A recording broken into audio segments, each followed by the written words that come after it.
On the profile interview segment this week, I'll be speaking with former General Secretary of NUPENG, Comrade Adamu Song.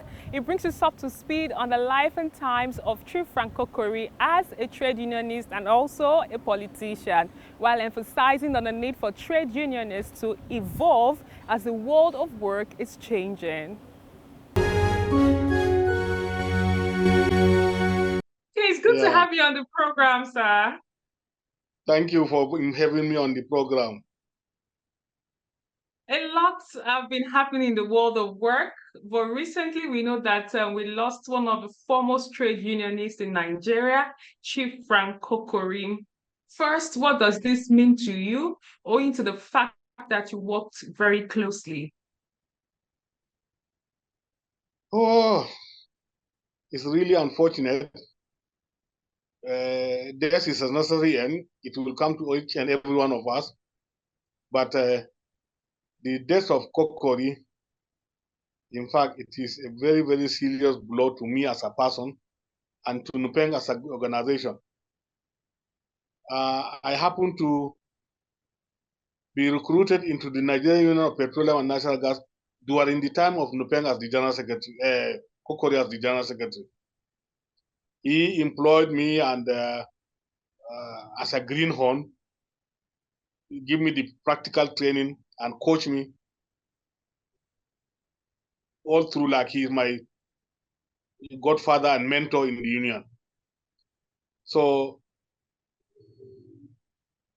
Kokori is many things to many people, but to those of us in NUPENG, he is the symbol of the union. He is the one of the foremost founding fathers who set up the union to be what it is today.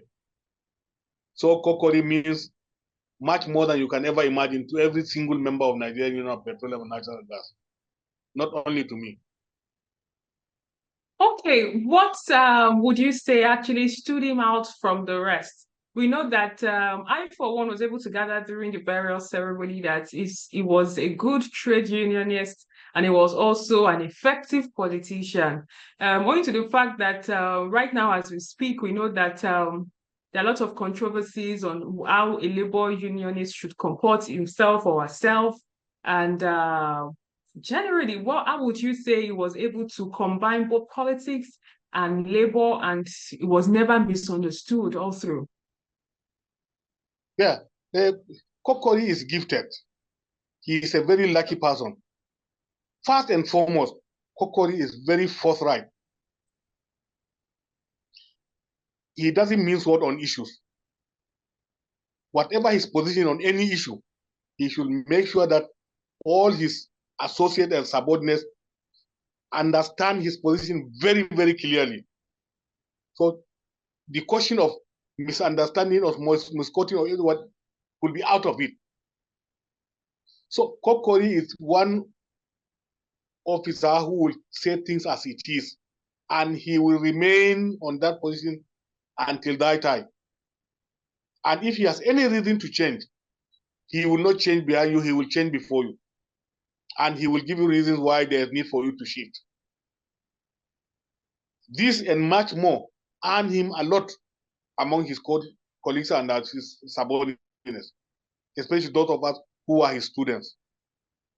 We understand that as a trade union leader, you must be truthful all the time. And you must be all the time very clear and very convincing on your issues. Okay, very quickly, we understand the fact that it was part of the struggle of June 12th. I wouldn't know if you have one or two things to say about that development. Yeah, June 12 is one struggle that differentiates Nigerian Union of Petroleum and Natural Gas from any other union in Nigeria. Because it is one struggle that NUPENG spearheaded, that it is not only limited to workers' welfare, but to the goodness of the entire country. It is a struggle that ordinarily politicians and our representatives should have taken, but they failed to. And NUPENG decided to carry it and then mobilize others to join them in the force. And I'm not afraid to say we are enjoying democracy today, but the pillar of this democracy, NUPENG is one of the founding pillars that brought about this democracy to this country today.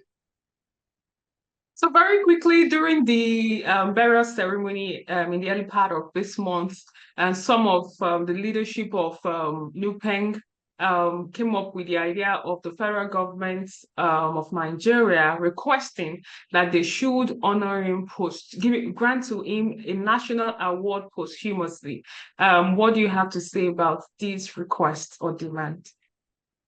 Well, I think this request is honestly is surprising to me and surprising to many of us, because the current president of the Federal Republic of Nigeria, he was the part of the struggle of NUPENG. He was in NADECO.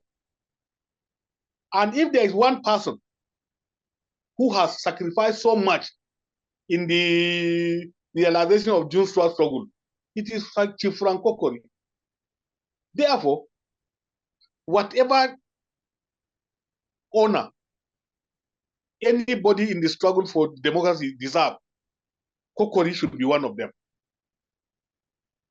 So Kokori not only deserved, he merited it to be recognized and honored for his role in the June 12th struggle.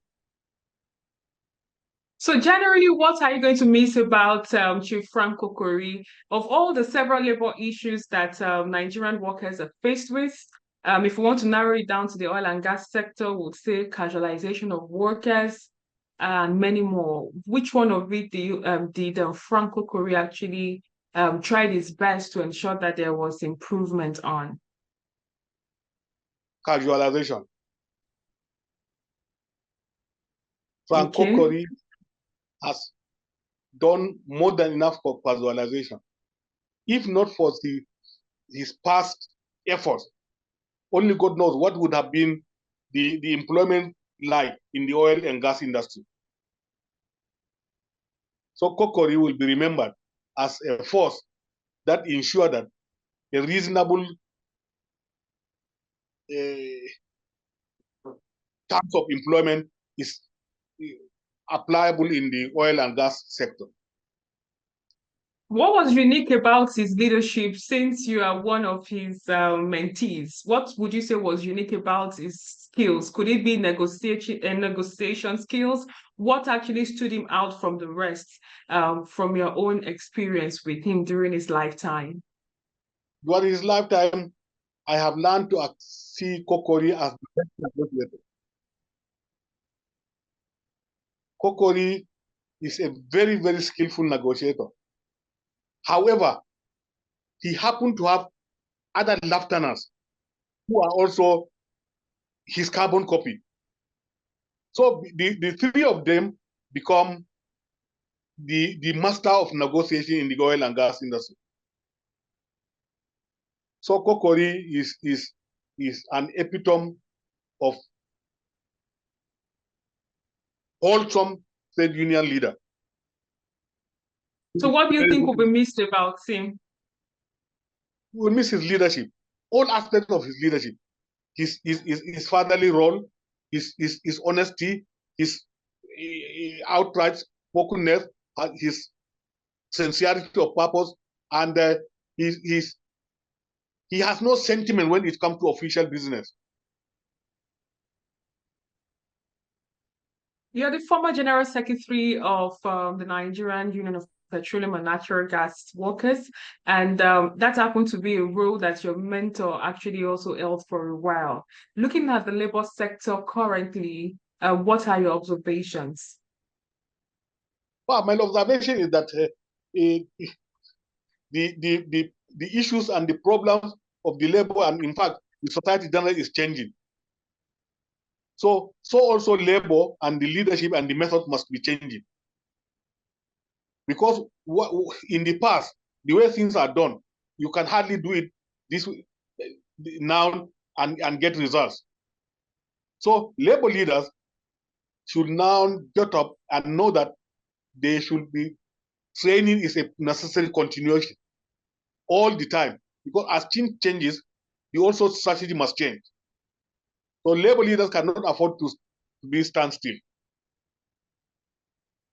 As a veteran trade unionist, what would be your take on unemployment rates in the country? And owing to the fact that the world of work, like you said, is changing, and we are now becoming to experience more of online work compared to the regular traditional on-site job.